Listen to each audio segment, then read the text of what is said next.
C'était à la fois trop simple et trop compliqué. Face à l'immensité de l'univers, l'être humain est plus insignifiant que l'électron solitaire de l'atome d'hydrogène. Marine ne l'avait jamais compris jusqu'à ce que le GPS de la navette se brise, sans crier gare. Devait-elle se réjouir de cette paix nouvelle ou fondre en larmes à l'idée de ne jamais revoir sa planète? Est-ce qu'une astronaute éprouve plus d'amour pour son astre d'origine ou pour les régions inconnues qu'il lui reste à découvrir au-delà de l'atmosphère terrestre? Ici, le temps s'écoulait différemment. Dérivait-elle dans l'espace depuis un millénaire ou quelques heures? Elle ne le savait pas. Son existence se serait probablement terminée dans les bras d'Orion si le destin n'en avait pas décidé autrement. Elle dormait dans sa couchette, rêvant de trous noirs multicolores, quand un bruit sourd la réveilla brusquement. Toc, toc, toc. Silence. Toc. Quelle ne fut pas sa surprise quand elle jeta un coup d'œil au hublot de la navette et aperçut la silhouette d'un être humain.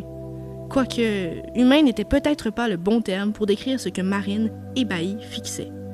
Une créature bipède avec 2 bras élancés beaucoup plus longs que son corps, ainsi qu'un semblant de tête. Mais la ressemblance s'arrêtait là. La peau de l'être était sombre et recouverte de coupures si fines qu'elle ressemblait à des tatouages. À la place des yeux se trouvaient 2 larges cavités dans lesquelles une pléthore de minuscules billes de lumière semblait fixer l'astronaute. Marine fut arrachée de sa contemplation quand l'être recommença à cogner contre le hublot de façon plus insistante cette fois-ci. Toc toc toc toc toc. L'astronaute ne savait que faire.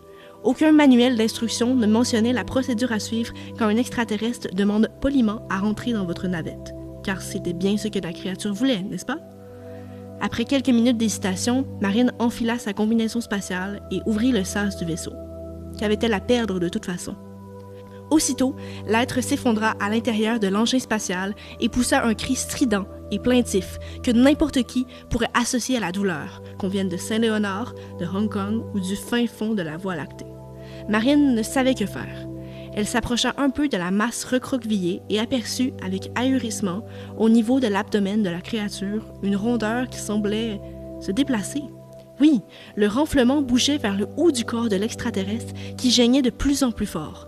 Soudainement, elle fut pris de violentes convulsions qui gagnèrent en intensité jusqu'à ce qu'un déchirement se fasse entendre.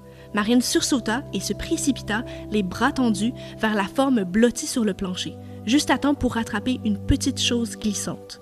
De son côté, la créature gisait sur le sol, immobile et silencieuse.